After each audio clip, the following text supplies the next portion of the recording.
what is happening now in the Middle East is something we have discussed with those leaders. I have really discussed with those leaders. All of them, they are all our friends. The Israelis are our friends. The Iranians are our friends.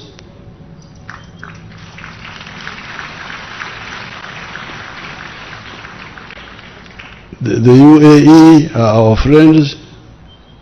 The Qataris are our friends. The Saudis, the Americans. And when they were fighting last year, I put out, you know, I am chairman of the non-aligned movement. Up to now, I am still chairman. But when the fighting started last year, I first kept quiet. I didn't want. But after some time, I issued a statement. My staff can get that statement and give it to the people who are here, where I really externalized what we have been talking quietly with all these people.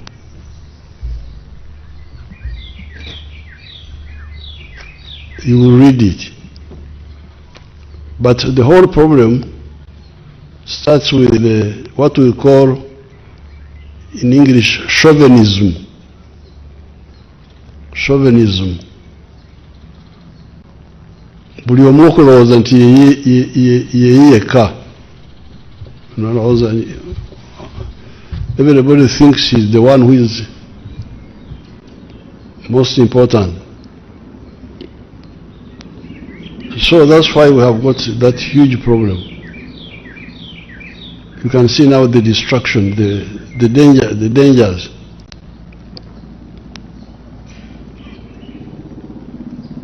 I discussed with the Iranians, with all of them, the leaders, Ahmadinejad, Raisi, the one who was here,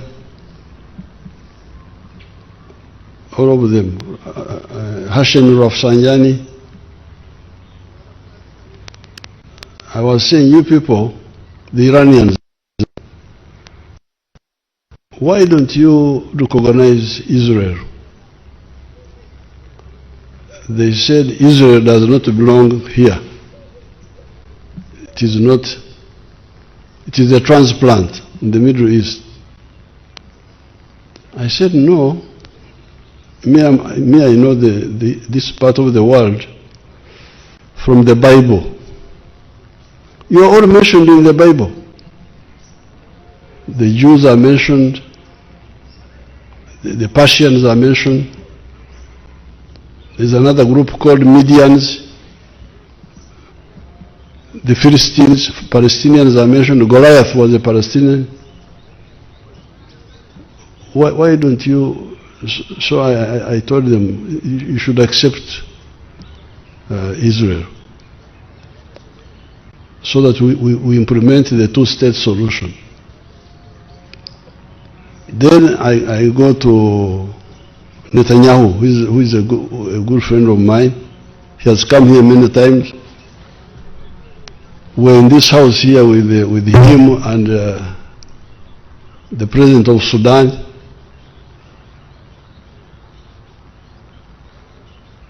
General Burhan. We were here. We had a meeting here. I said, why don't you recognize Palestine? Why? The two-state solution. Because if, of course, for them they say, initially the Palestinians, the Arabs did not accept the two-state solution. It is true that in one of the conferences, Khartoum conference, the Arabs had said, no recognition, no what, that line. But since that time, They have accepted. You Israel, why don't you implement this? They can't. You don't know why. They say, oh, this one, they say this, but you can see they are very reluctant to accept the two-state solution. Then our friend the Americans, the use of force in this area,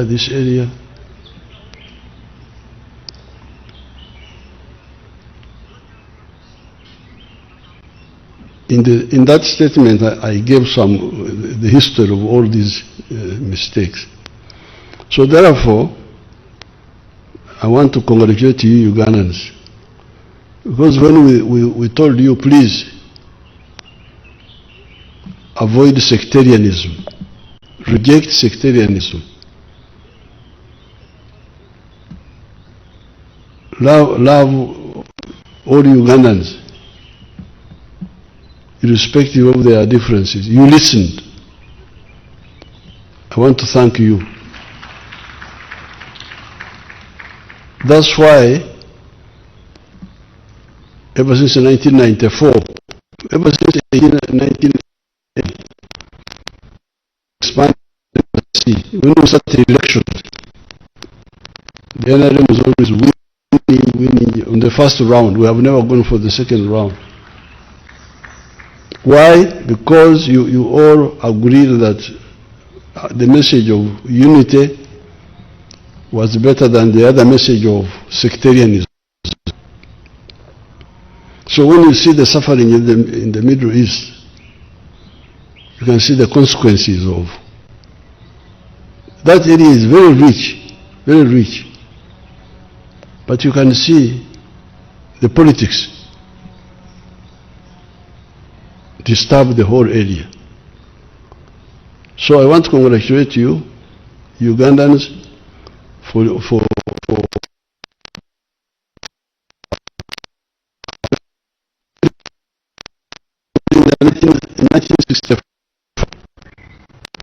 rejecting sectarianism. They were laughing at us, the old politicians. They were saying, you young boys, you don't know reality.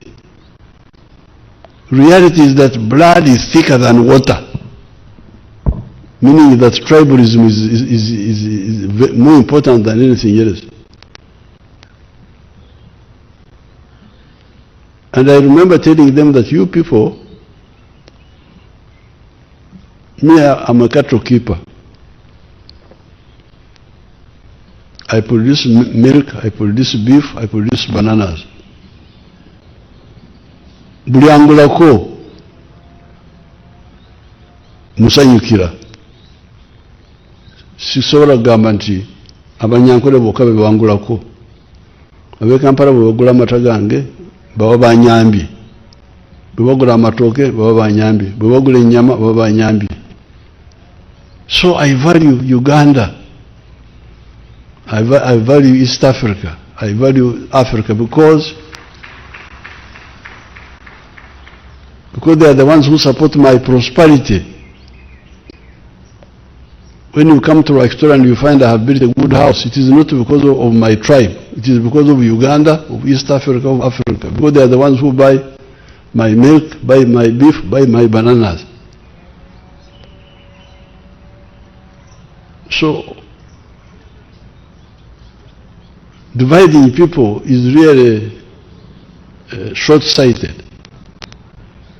It's even against your own interest.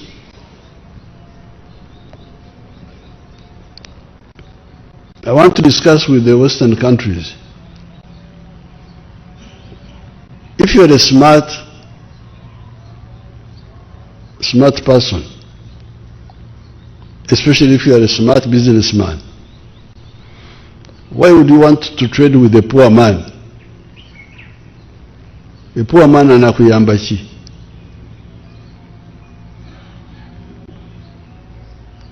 Why do you want people to have income, to have money, to have wealth, the whole world.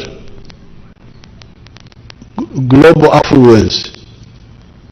Because if you get global affluence, they will buy more from you. How much will they buy from you? So I would want to really to get time and discuss with all these people the issue of global affluence, which will benefit everybody.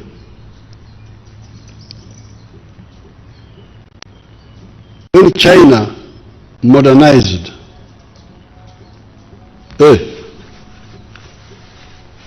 mumpada kazindaro yamwe, you are the ones who gave me the kazindaro. Ne kanyanguye kubanga ifuturu is about to come now.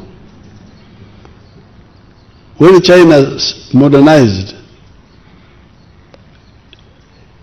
in 1986 I was trying to build a steel industry here. But I was told, I said, no, steel has no market in the world. And indeed, at that time, a ton of steel was $200. But when China started modernizing and building modern infrastructure, steel, price of steel $200. So the prosperity of China benefited me here. The price of copper went up, the price of all those products. So therefore, I would like to use this Ramadan to call upon people in the world to work for justice everywhere.